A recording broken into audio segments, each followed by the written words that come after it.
بسم اللہ الرحمن الرحیم۔ محترم ناظرین، کامیاب زندگی کے 3 راز: قرآن مجید، درود شریف اور نماز۔ بدن کو خوبصورت رکھنا ہے تو روزانہ نہار منہ کھلی ہوا میں لمبے لمبے سانس لیں اور کچھ دیر چہل قدمی کریں۔ پخانہ کرنے سے پہلے پانی پی لو، لقوہ نہیں ہوگا۔ رات کو 1 سیب کھا لیا کرو، کبھی بخار نہیں ہوگا۔ روٹی کھانے سے پہلے کھانس لیا کرو، دمہ نہیں ہوگا۔ نہانے سے پہلے لیموں چاٹا کرو، موٹاپا نہیں ہوگا۔ بھنے چنے روزانہ کھانے سے کھانسی سے نجات ملتی ہے۔ دوستوں کے ساتھ وقت گزارنے والے لوگ بہتر نیند لیتے ہیں کیونکہ سوشل کنیکشن ذہنی سکون میں مدد دیتا ہے۔ واصف علی واصف کہتے ہیں، اگر آپ معافی کا مطلب سمجھنا چاہتے ہیں تو کسی ایسے شخص کو معاف کر کے دیکھیں جو آپ کی کردار کشی کا مرتکب ہوا ہو۔ آپ جان جائیں گے کہ معاف کرنے کا اتنا زیادہ اجر کیوں ہے۔ 40 سال سے کم عمر لوگ دودھ کسی بھی وقت پی سکتے ہیں، مگر 40 سال سے اوپر والے لوگوں کے لیے صبح کے وقت پینا فائدہ مند ہے۔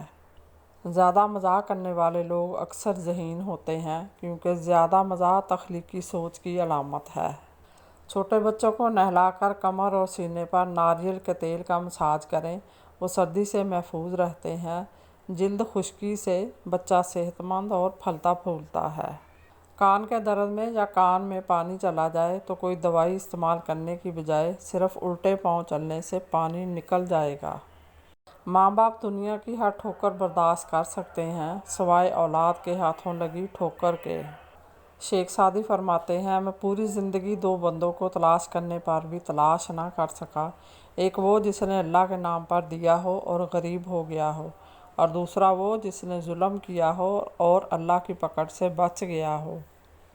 بارشوں میں قبرستان کا چکر لگا لیا کرو، وہاں وہ دفن ہیں جو بجلی کی چمک دیکھ کر آپ کو اپنے سینے سے لگا لیا کرتے تھے۔ حضرت علی رضی اللہ تعالیٰ عنہ نے فرمایا، اپنے اندر پرندے کی طرح عاجزی پیدا کرو جو آسمان کی بلندیوں کو چھو کر بھی اپنی گردن جھکا کر رکھتا ہے۔ اگر آپ ہمیشہ جوان رہنا چاہتے ہیں تو سب سے پہلے اپنے غصے پر قابو رکھیں کیونکہ زیادہ غصہ کرنے والے پر بڑھاپا جلدی آتا ہے۔ مزید اسی طرح کی اچھی اور معلوماتی ویڈیو دیکھنے کے لیے میرے چینل کو سبسکرائب کریں، اور اگر آپ کو ویڈیو اچھی لگے تو پلیز لائک ضرور کر دیا کریں۔ اللہ آپ کا اور میرا حامی و ناصر ہو۔ جزاک اللہ۔